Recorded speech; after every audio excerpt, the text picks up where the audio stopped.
When kids start messing with the occult, well, let's just say lessons will be learned. When a couple virgin kids decide to experiment with summoning a sex demon, they get more than they bargained for.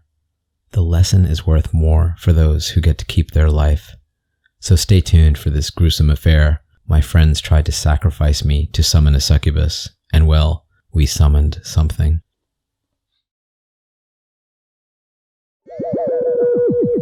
Finding yourself in the talons of an owl and the shadows of the forest moonlight, it's a gruesome affair.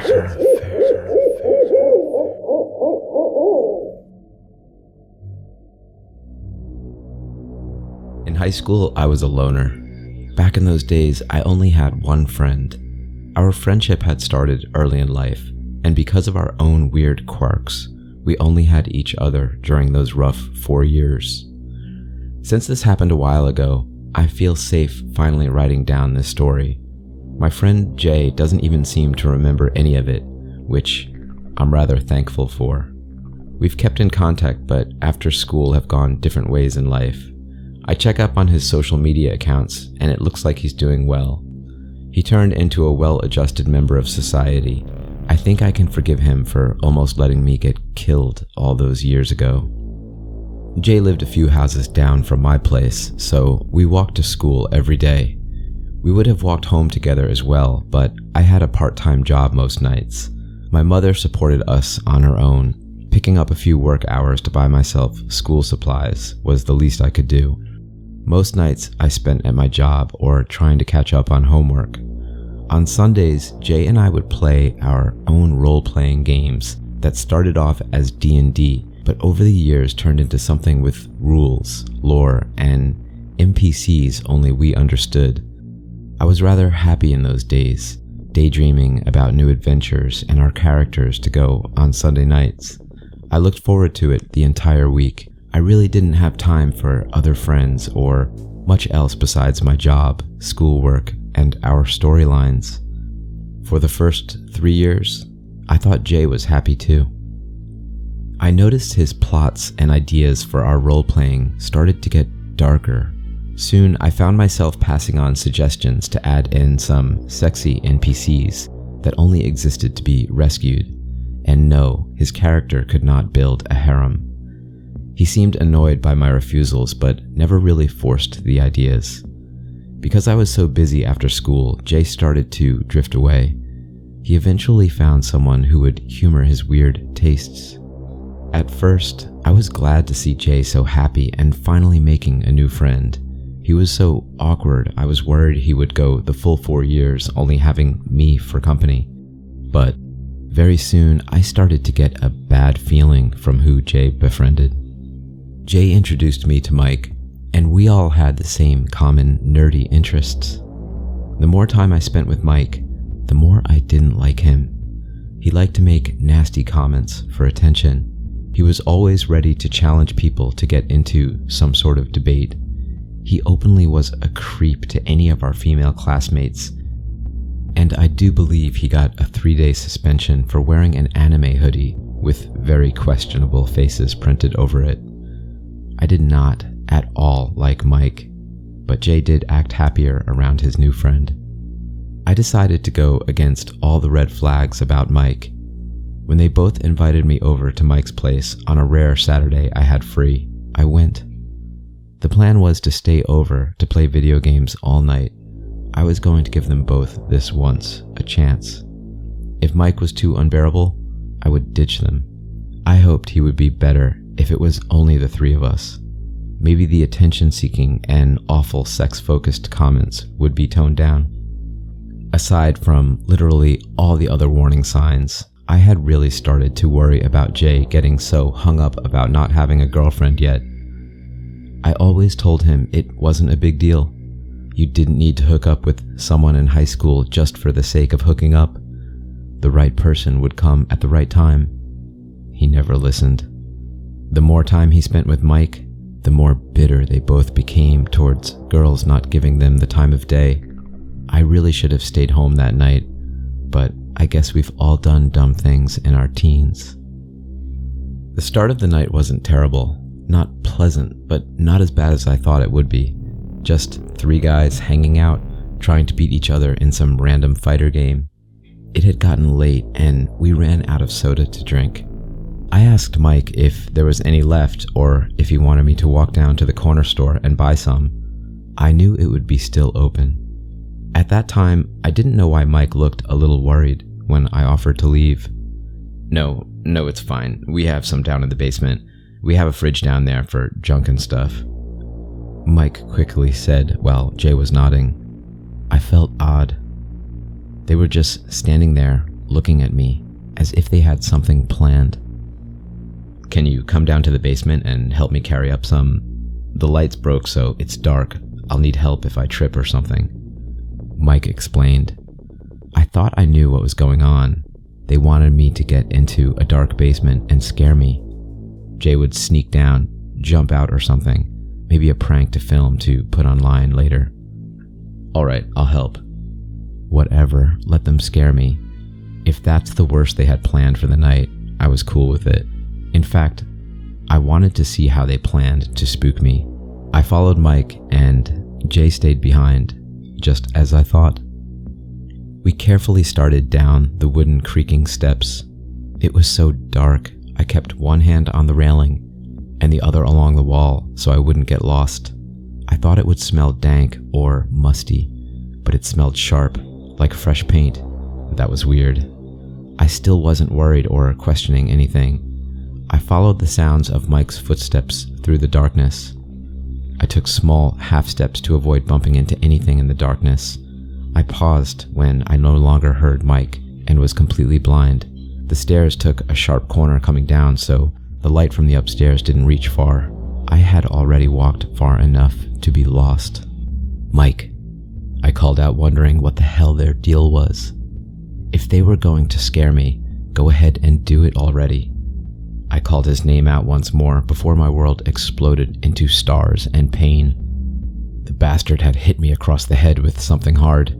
I was out cold from it. I awoke, head throbbing. My mouth felt dry and the room was spinning. It took me a while to recover enough to see what the hell was going on. I had to keep one eye closed from the pain.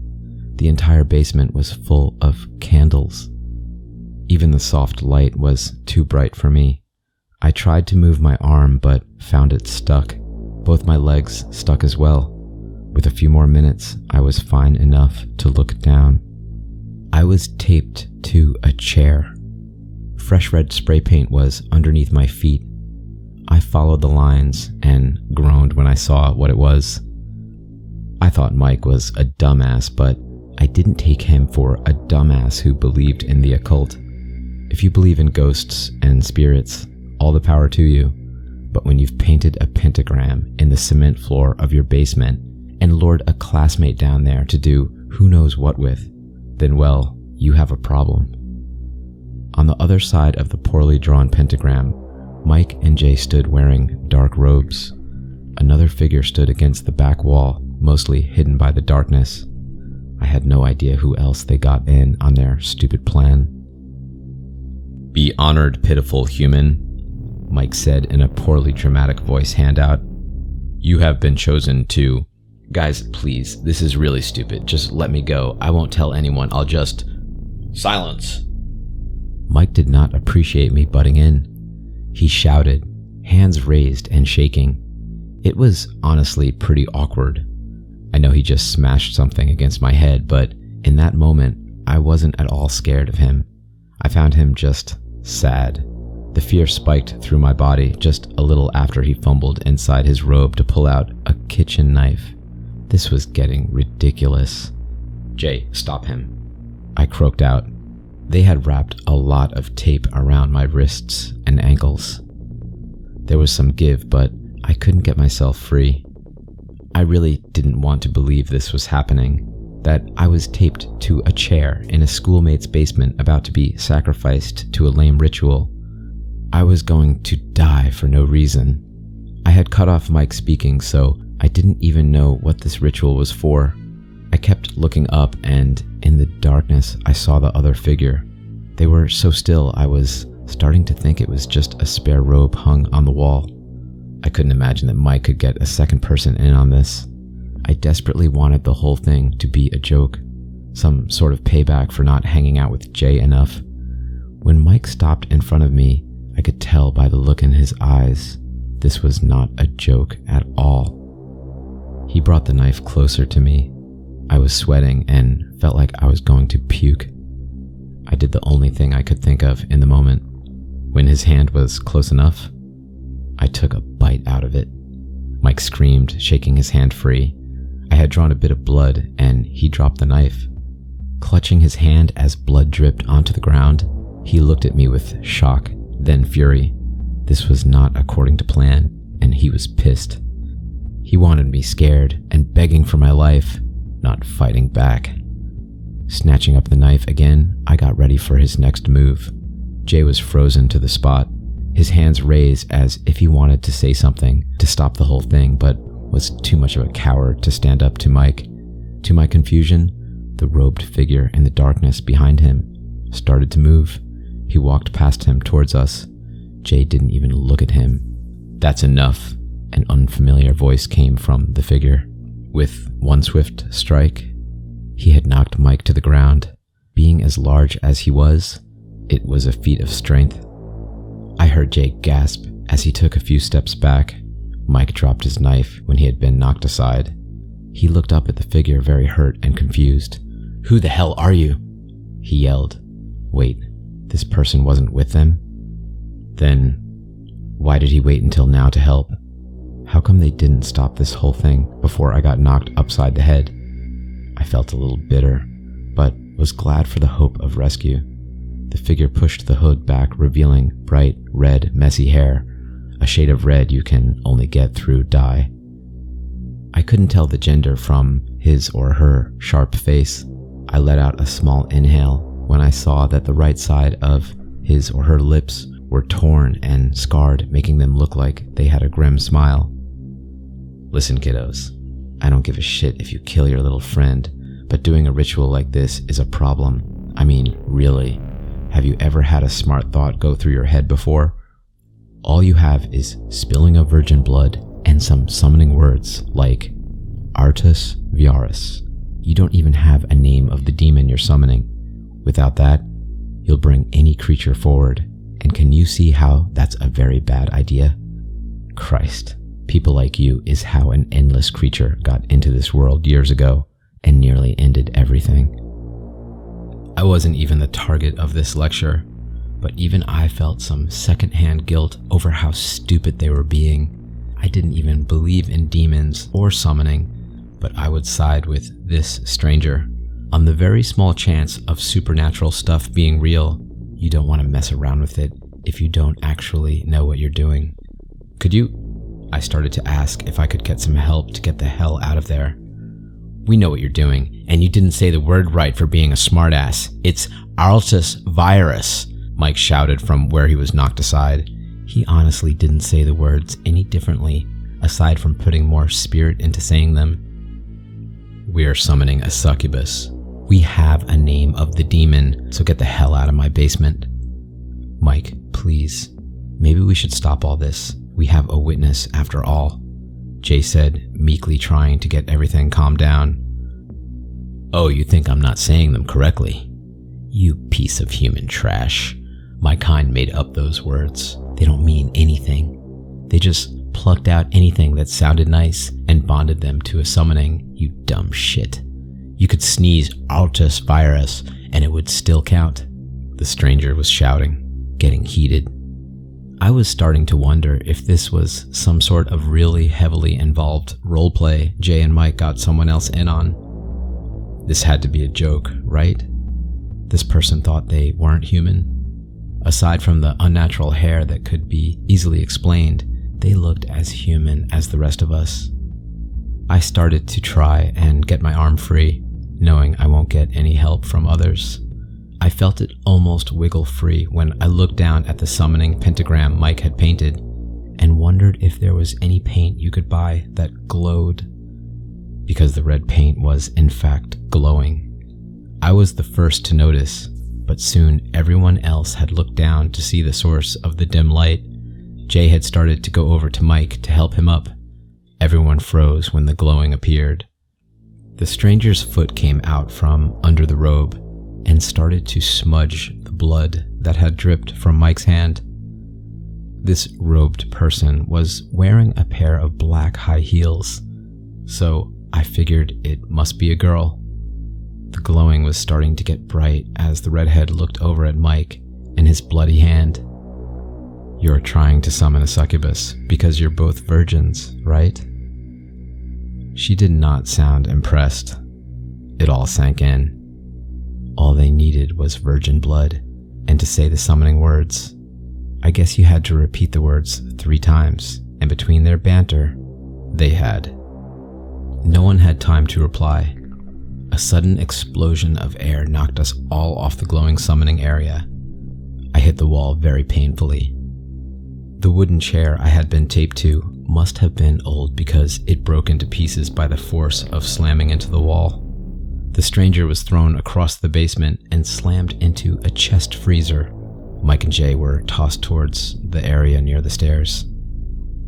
A bone-chilling roar sounded as a top half of a creature rose from the floor. It was not a succubus, that much was certain. Its head almost looked dog-like. Massive horns lined its jawline. Heat came from the monster that was slowly clawing its way out of the ground. Dark fur acted like a mane. One clawed front leg came out, then another. The thing was far too big for the basement. We would all be crushed if it came out entirely. I couldn't do anything because of my pounding head and utter disbelief of what I was seeing. Mike was a little bit braver, or he snapped. He stood up laughing, arms outstretched again. "Behold, I am your master. Now!" The creature didn't give him time to speak. It knocked Mike aside with its powerful claws. Blood splashed across the basement and Jay screamed. We all knew Mike was dead before he even hit the other wall. It turned its head towards screaming Jay. I opened my mouth, wanting to stop what was going to happen, but couldn't even let out a squeak. With one swift movement, Jay was swallowed whole. In those few seconds, the world came crashing around me, literally. The beast tore through the floor and shot up into the ceiling. Debris crashed down, and by some miracle, I didn't get hit. I was up against a wall and out of the way of the worst of it. The dust didn't even settle when the stranger yelled in mad fury and started to make her way over to the ruined middle of the floor. She kicked aside hunks of ceiling, coughing while looking so angry I was almost more scared of her than the creature that had just shot up through the ceiling and, by the sound of things, out through the house. I had been able to pry myself from the chair pieces. A leg was still taped to my ankle. "What?" she screeched, causing me to press myself against the wall. Her face was twisted in red fury. I could feel heat coming from her, and in that moment, I knew she wasn't human. She hadn't been concerned about Mike killing me, but I still felt like I needed to at least try asking her for help. "Are you strong enough to kill that thing?" I asked, going out on a limb. She looked angry, so I kept talking, trying to get my point out before she stopped me. "Jay is my best friend. He was just eaten by that thing. You see, his little brother disappeared when they were 3 and 4. His parents can't take another missing kid, so please get a part of his body from its stomach or any proof he's dead." I didn't think she could even listen, but her face softened a little. "I don't work for free. I'll be able to ask anything of you for this favor." I don't know if it was because of the sudden crazy situation, or if I just became numb to everything. I didn't think of the repercussions of this deal. I just nodded. I stood, my entire body in pain, and trying to figure out how to get out of the ruined basement. The stairs had been damaged and collapsed. It was really a miracle I was still alive. The stranger walked over gracefully on top of the rubble in those heels of hers and lifted me onto her shoulder without me being able to stop her. She was pretty strong for how skinny she was. I felt a lurch in my stomach. She had easily jumped out of the basement and onto the first floor. She made a mad dash to follow the path of destruction to find the creature. We found it in the middle of the road, knocking parked cars aside. I was tossed aside onto the lawn, and she ran forward with no fear of what she was facing. The thing was huge. I wondered why no one had come outside their places to see what was going on. All the houses looked dark and empty as a monster roared and swung a massive tail around, knocking aside trees. I had no idea how she was going to beat this thing. It was at least 10 times her size. Kicking off her heels and tossing off the dirty and torn robe, she had no hesitation leaping up to kick the creature under one of its red eyes. I heard a sickening crack as it roared in pain, stumbled sideways. I had no idea who she was, but it was clear she was strong. I had a brief ray of hope before everything came crashing down. That huge mouth opened again, rows and rows of white, sharp teeth. She didn't even have time to move before it came down on her, swallowing her whole the same way it ate Jay. I sat on the grass, mind blank, not wanting to believe what just happened. I just stared as the creature started back down the road, tearing into cars in its path. I felt tears start to come to my eyes. I had completely given up in that moment. I wanted this whole thing to be a bad dream. If that thing turned around to come and eat me too, I would let it. I just wanted this all to end. Suddenly, the creature started to roar and screech in pain. I jumped and tensed up at the sound. My jaw dropped as I watched it fall to its side, legs flailing, tail thrashing. The sounds of pain were deafening and the worst thing I had ever heard in my life. The monster's stomach suddenly burst open, spilling gore, and to my shock, a tall red-headed girl with my friend under her arm came out. I had no idea how she did it, only that she had gotten him out of the stomach of the beast. The thing stopped moving a few seconds after its stomach had been ripped open. My legs started to move, and I found myself racing over to see if she was all right. Aside from being covered in God knows what and annoyed, she looked fine. Jay was whole but not breathing. She set him down and I skidded to a stop. I took my friend in my arms, completely forgiving him for everything that happened. The tears came in silent sobs. Feeling sudden bursts of heat, I looked over to see where it was coming from. The heat was warping the surrounding area of my savior. The gore and stomach fluids were burning off her skin and clothing that apparently was heat-proof. Anything that didn't get burned away dried. It smelled awful, but I guess it was better than being covered in slimy gunk. "I'm a fire-based creature," she explained, and directed her eyes to Jay in my arms. "Shouldn't you be doing CPR?" Mouth open, I looked at her. I didn't even consider that Jay could be saved, but he had only been in the monster's stomach for a few minutes. Gasping, I set him down and was suddenly very thankful for mandatory yearly first aid classes. It was a miracle Jay started to cough and sputter a few minutes after. Jay was in such a state of shock, he just sat up, clutching his knees to his chest, and started to rock. I didn't blame him at all. When I knew he was as all right as he could be in such a situation, I went over to the one who saved him. She was waiting and had collected her high heels. Thank you, miss." "Jake, you are very welcome. Now, I wonder what I should ask you for payment for this. I did get your little friend back. I wonder, maybe your teeth?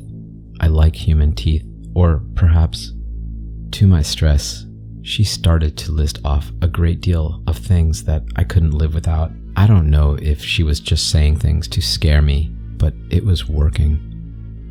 "I want your sweater," she said finally, and I couldn't but do a double take at her. I was wearing a band hoodie. The band was no longer together, making it a collector's item, but they had never been that big. I've never come across anyone who knew who they were, let alone like my sweater. She looked down at me, a smug grin on her face. I guess I could give up the sweater, considering what else she could ask for. The moment I handed it over, she tossed it on and took a deep, creepy inhale to smell it. What a nasty human smell. I don't get stuff like this often. Anyway, it came out pretty good, so I'm letting you off easy. That monster your dumb friend summoned is good to chop up and make love potions with. You know what they are? Rhinos. How their horns are used to make medicine for old dudes to get it up? Yeah, it's like that. That thing that got summoned is a sex demon because its parts are used to make sex-related medicines. It's worth a lot. Because I killed it, it's mine. Get it? I looked between her and the dead creature in the road.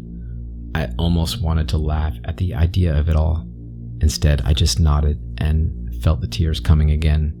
I couldn't hold myself together after everything. She gave me an awkward pity pat on the shoulder and started to walk away from me. Hope we never see each other again. Have a nice nap. I didn't have time to figure out what she meant before everything went black.